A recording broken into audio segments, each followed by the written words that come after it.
محترم ناظرین، اگلا پروگرام راہ عمل، جس کے لیے معتبر علماء اکرام کے بیانات آپ کے سامنے پیش کیے جائیں گے۔ السلام علیکم ورحمۃ اللہ وبرکاتہ۔ الحمد للہ الذی لہ ملک السماوات والارض یحیی ویمیت وهو علی کل شیء قدیر، واشهد ان لا الہ الا اللہ وحدہ لا شریک لہ، واشهد ان سیدنا و مولانا محمدا عبدہ ورسولہ، اما بعد۔ میرے محترم بھائی اور دوستو، آپ کی خدمت میں ایک حدیث پیش کرنا چاہتا ہوں، لمبی بات نہیں کروں گا، آپ کام والے لوگ ہیں۔ اور اس سے پہلے ایک بات عرض کرنا چاہتا ہوں، مسجد نعرے کی جگہ نہیں ہے۔ یہ ہمارے خطیبوں نے بہت تباہی پھیلائی ہے کہ وہ گرم ہی نہیں ہوتے جب تک نعرے نہ لگیں۔ تو بھائیو، آپ کو اگر نعروں کا شوق ہے تو کسی ہال میں جلسہ کریں، تو جتنے مرضی نعرے لگائیں، کوئی مسئلہ نہیں، لیکن یہ مسجد ادب کی جگہ ہے اور یہ اللہ تعالیٰ کا گھر ہے، یہ نعرے لگانے کے لیے نہیں ہے، یہ بے ادبی ہے۔ یہ ہمارے بر صغیر کی بدعت ہے کہ سب نعرے لگواتے ہیں، یہ مسجد کے ادب کے خلاف ہے۔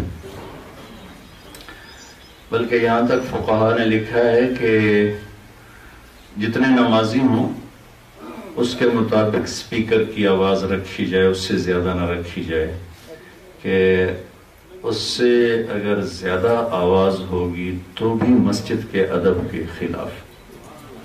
تو یہ ہو ہا اور زندہ باد مرد آباد، اس کی کہاں گنجائش ہے؟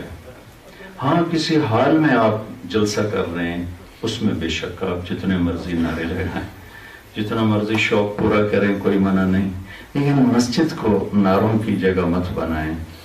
اگرچہ ہو سکتا ہے میری بات سے اختلاف بھی کیا جا سکتا ہے، لیکن جو میرے جی میں تھا میں نے آپ سے عرض کر دیا، اس میں احتیاط فرمایا کریں۔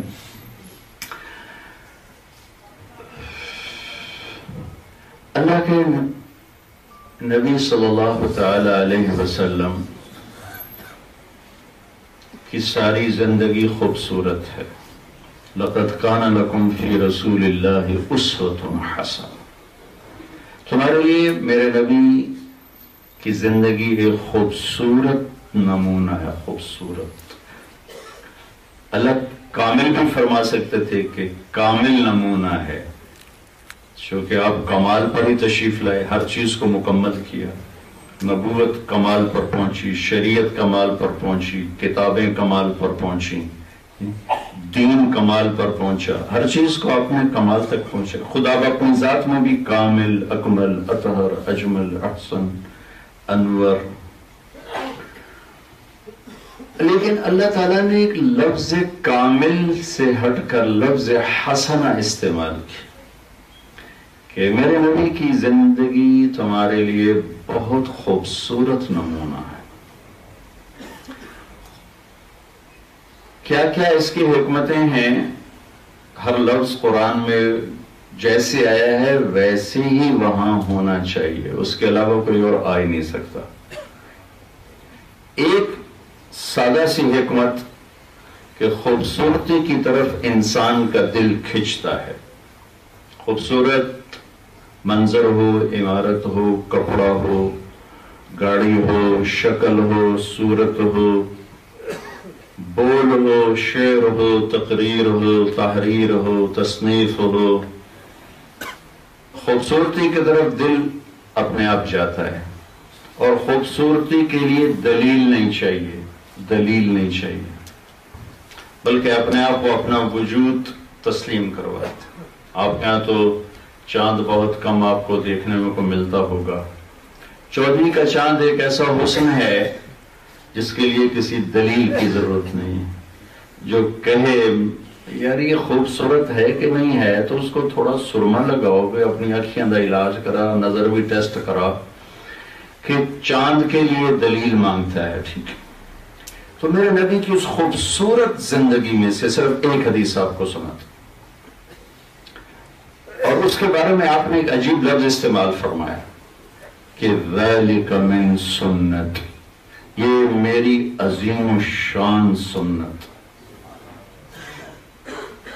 میں یہ تو نہیں کہتا ہوں کہ اور کسی جگہ یہ لفظ نہیں آیا، میں اتنا ضرور کہتا ہوں کہ میری یادداشت کے مطابق میری یہ لفظ اور مجھے کہیں یاد نہیں، لیکن میں نے کون سا سب کچھ پڑھا ہوا ہے، جتنا میری نظر سے گزرا ہے اور میرے ذہن میں محفوظ ہے، یہ لفظ صرف یہی آیا ہے کہ بیٹا یہ میری عظیم الشان سنت ہے۔ میرے نبی کی ہر سنت ہی بہت بڑی ہے، لیکن خود آپ کی زبان مبارک سے نکلا کہ یہ میری عظیم الشان سنت ہے۔ یہ داڑھی بھی سنت ہے، یہ پگڑی بھی سنت ہے، یہ سفید لباس بھی سنت ہے،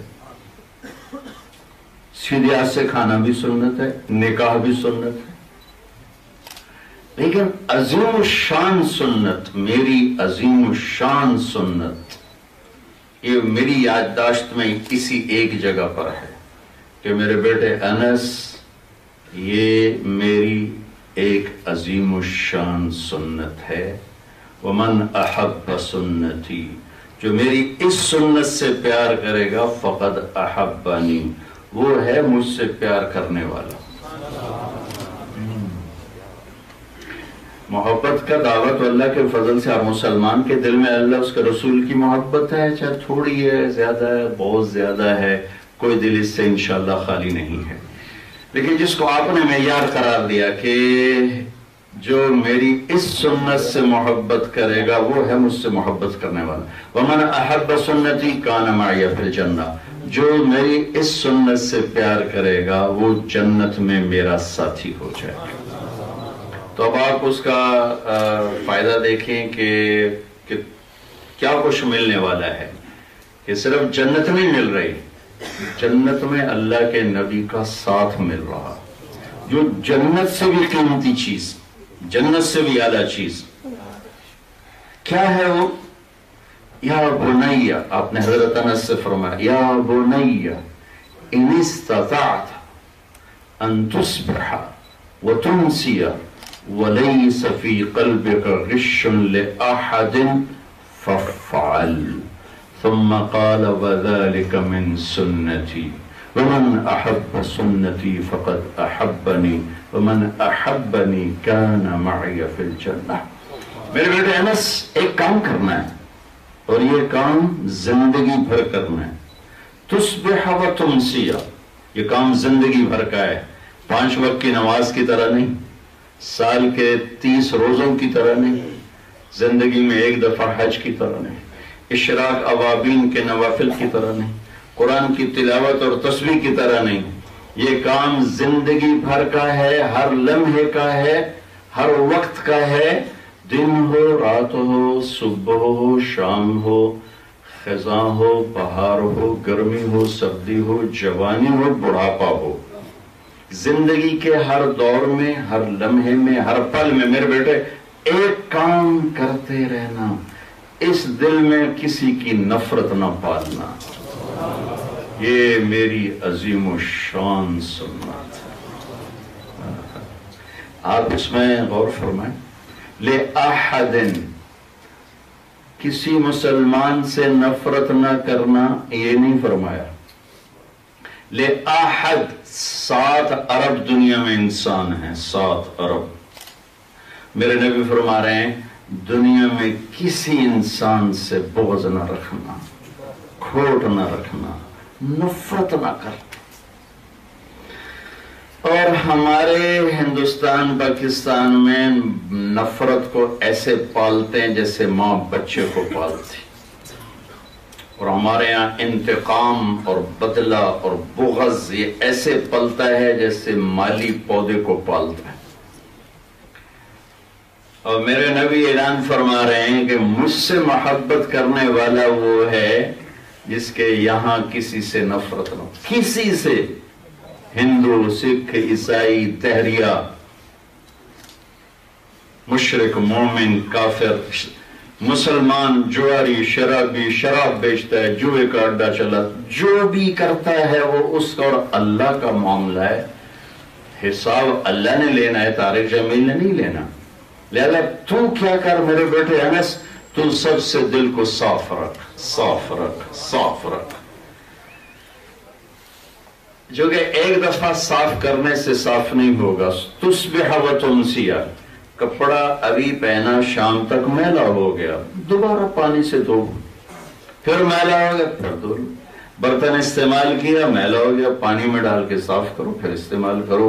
یہ دل تصبح و تمسیہ میں اشارہ ہے کہ دل پر بھی ایسے ہی غبار آتے رہیں گے، کبھی نفرت، کبھی بغض، کبھی حسد، کبھی حقارت، کبھی کمی، کبھی کچھ۔ تو کیا کرتے رہنا ہے؟ صاف کرنا ہے، صاف کرنا ہے، صاف کرنا ہے۔ یہ وہ جنگ ہے جو نظر تو آتی نہیں، پر اس سے خوفناک جنگ کوئی نہیں۔ نہ تلوار ہے، نہ کلاشنکوف ہے، نہ بم ہے، نہ چاقو ہے، نہ خنجر ہے، نہ پسٹل ہے، نہ گرمی کا روزہ ہے، نہ 20 گھنٹے کا آپ کا لمبا روزہ ہے، نہ وہ حج کے لیے مکے تک جانا ہے۔ یہ بیٹھے بیٹھی جنگ ہے، اور میں نے زندگی میں ایسی خوفناک جنگ کوئی نہیں دیکھی کہ انسان ساری دنیا سے لڑتا ہے، اپنے آپ سے نہیں لڑ سکتا، اپنے ہاتھوں شکست کھا جاتا۔ ساری دنیا کو شکست دینے والے شاہزوروں کی تاریخ پڑھو، اپنے ہاتھوں کیسے شکست کھا، چھوٹی چھوٹی خواہشات پر کیسے ٹوٹ جاتے تھے، گر جاتے تھے، انسان بکھر جاتا ہے۔ بھائیو، آپ بہت بڑا مجمع ماشاءاللہ اہل ایمان کا آئے ہوئے ہو، اور ہم ایک ہی دیش کے ہیں، اور یہ ہمارا معاشرہ ہے، میں تو وہیں پیدا ہوا، وہیں عمر گزری ہے۔ ہم کسی کو معاف نہیں کرتے، ہمیں معاف کرنا سکھایا ہی نہیں جاتا۔ ہم انتقام کو پالتے ہیں، ہم نفرتوں کو پانی لگاتے ہیں، ہم بغض کو پروان چڑھاتے ہیں،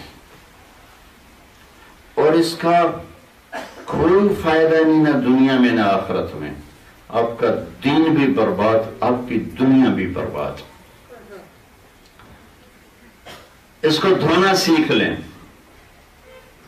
آپ کی دنیا بھی آباد، آپ کا دین بھی آباد۔ میں ایک نئی ریسرچ پڑھ رہا تھا، جو لوگ پازیٹو سوچتے ہیں ان کو جم جانے کی ضرورت نہیں، ان کی ساری باڈی کو پازیٹو میسج جاتا ہے تو وہ فریش رہتے۔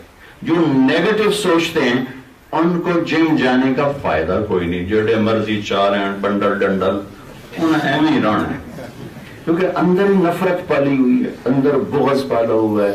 اس سے نہیں بولنا، اس سے نہیں بولنا، اس سے بائیکاٹ ہے، اس سے بائیکاٹ ہے، سلام دعا بند ہے، بعض ایسی تو چھوڑ دیتا، راہیں چھوڑ دیتی ہیں۔ یہ مرنے والوں کے یہ راستے نہیں ہیں، نہ مرنے والوں کا یہ طریقہ زندگی ہے۔ مر کے مٹی ہو جانے والے کے کیا جھگڑے، کیا لڑائیاں، کیا نفرتیں، کیا حسد، کیا بغض۔ چند دنوں کے بعد دیکھنا اس کی قبر میں چند مٹھی خاک پڑی ہوگی اور کچھ نہ ہوگا۔ یہاں کے ہر عزت، شہرت، دولت، یہاں کے ہر لڑائی جھگڑے، انتقام، یہاں کی ہر بلندی پستی، یہاں کی ہر چیز کا آخری انجام چند مٹھی خاک ہے۔ جاؤ بادشاہوں کی قبریں اکھاڑ کے دیکھو، مٹی کا ایک تھوڑا سا ڈھیر پڑا ہوگا، اور وہ بتا رہا ہوگا کہ یہ آخری انجام ہے۔ اس دل کو صاف کرنا سیکھو۔ اسی کی تائید میں ایک حدیث اور سنا تھا۔ آپ مسجد میں تشریف فرما تھے تو آپ نے اشارہ کیا، اس دروازے سے ایک جنتی آنے والا ہے۔ تھوڑی دیر بعد ایک انصاری صحابی، وضو کا پانی داڑھی میں تازہ تازہ نظر آ رہا ہے، ہاتھ میں جوتا پکڑا ہوا، انٹر ہوئے۔ دوسرے دن وہی وقت آپ نے کہا اس دروازے سے ایک جنتی آ رہا ہے، وہی صحابی اسی کیفیت میں، پانی داڑھی میں وضو کا اور ہاتھ میں جوتا۔ تیسرے دن آپ نے فرمایا اس دروازے سے ایک جنتی آ رہا ہے، وہی آدمی۔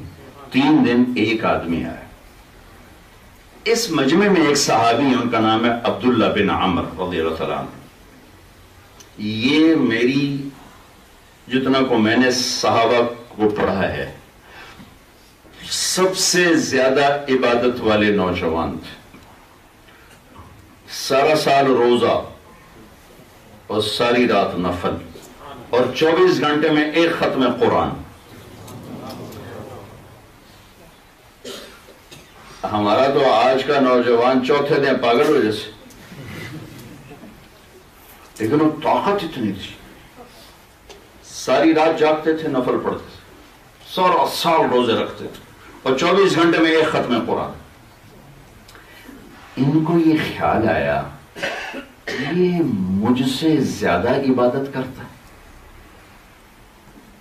جو جنت کی بشارت اس کو ملی ہے تو اس کا مطلب ہے کہ مجھ سے بھی زیادہ عبادت کرتا ہوگا. لیکن کیوں کرتا ہے؟ کوئی 25 گھنٹے 26 گھنٹے 24 گھنٹے تو سارے میں مصروف کر چڑھ دیں تھے، یہ کیڑا کام کیتی جاندہ ہے؟ کہا میں دیکھوں گا، لَأَرَيَنَّ مَا يَصْنَعُ، میں دیکھوں گا یہ کیا کرتے ہیں. ایک آدمی رات کو جت سوتا نہیں، دن میں کھاتا نہیں اور 24 گھنٹے میں ایک ختم قرآن کرتا تو بولتا کب ہوگا لوگوں سے؟ تو لہٰذا ان کو یہ خیال آنا لازمی تھا کہ کیا کرتے ہیں یہ بزرگ. تو ان کے گھر پہنچ گئے.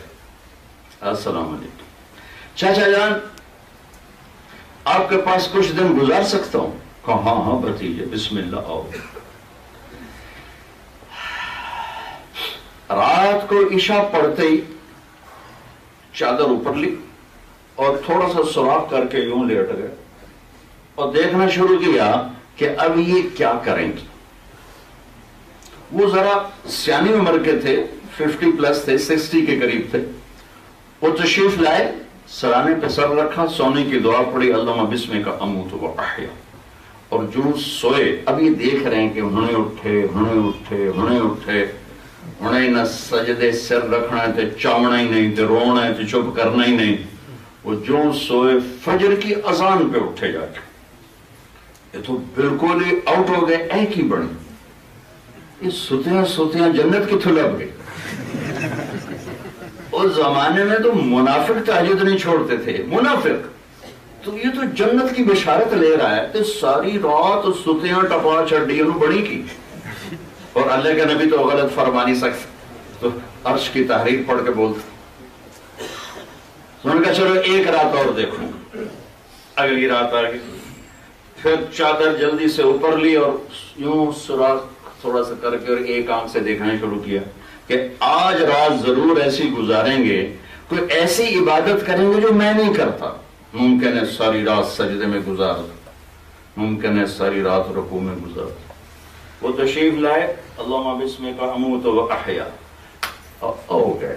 جو فجر دی اذان تے اٹھے وہ تو پھر اور پریشان ہو گئے، ابھی ایک ہی بڑھ یہ ساری رات ستا رہ جاندہ ہے تو جنت کتھوں کم آ گیا. پریشانی اور بڑھ گئی. کہا ایک رات اور دیکھوں گا، شاید آخری رات کوئی ایسا کام کرے جو میں نہیں کر رہا. تیسری رات بھی وہی چکر اور آگے بھی وہی چکر ہونا، سر نہ کہتے ہو گئے. ساری رات سوتے گزارتے، فجر کی اذان پہ اٹھے تو پھر وہ نہیں رہ سکے. اب اللہ کے نبی کی بات بھی حق اور سچ ہے، اس کو تو چیلنج کیا نہیں جا سکتا، لیکن پلے نہیں گال پہ رہی بھی چکر کی یہ جنت لبی کتھوں. کہنے کہ چاچا بات یہ ہے کہ میں 3 دن مسلسل اللہ کے نبی کی زبان مبارک سے سنتا رہا، ایک جنتی آ رہا ہے، ایک جنتی آ رہا ہے، ایک جنتی آ رہا ہے. تینوں دن تم ہی آئے. تو میں یہ دیکھنے آیا تھا کہ آپ کیا کرتے ہیں. چاچا تو ساری رات ہی سوتا رہ جانا، تیرے پاس کیا ہے جو اللہ کے نبی کہہ رہے ہیں جنتی جنتی جنت. کہنا کہ پترا یہ جڑے تو دیکھے میرے پلے اور خوش ہے کوئی. اب وہ چہرے پر پریشانی ہے کہ چاچے کیا کوئی عمل نظر نہیں آیا اور اللہ کے نبی کی خبر کو چیلنج کیا نہیں جا سکتا، حق اور سچ. لہٰذا پریشانی کے عالم میں اچھا ٹھیک ہے جی السلام علیکم. جب دروازے تک پہنچے نا، کہنے کہ پترا آجا ہوں تینوں اصل گل دساں، آجا آؤ میں تمہیں اندر کی بات بتاتا ہوں. ہاں جی فرمائیں. تو یہاں ہاتھ رکھا کہ یہ جو دل ہے اس میں کسی کی نفرت کوئی نہیں، اس میں کسی کی نفرت کوئی نہیں. یہ جو میرا دل ہے نا کسی کی نفرت نہیں. اور اللہ تعالیٰ جب کسی کو کوئی عزت دیتا ہے، رزق دیتا ہے، مجھے کبھی حسد نہیں ہوا، مجھے خوشی ہوتی. تو ان کا باڈی رسپانس کیا تھا؟ ان کا ہاں جی ٹھیک ہے سمجھ. ایسے نہیں، انہوں نے کہا نا بھتیجے اس دل میں کسی کے بارے میں کوئی نفرت نہیں، اور میرا اللہ جس کو جو دیتا ہے عزت، رزق، دولت، شہرت، مجھے کبھی اس سے حسد نہیں ہوا. وہ کہنے لگے ہاں ہوا، ایک دم کرنٹ لگا، ہاں ہوا، یہ ہے یہ اسی سے آپ کو جنت کی بشارت ملی ہے. تاجد کا توڑ کو میں ڈھیر پڑھنا، اسی سے آپ کو جنت کی بشارت ملی ہے کہ آپ نے دل کا برتن صاف کر لیا ہے. الا من اتى الله بقلب سلیم، وہ اللہ کو بھائے گا جو صاف ستھرا دل لے کر آئے گا.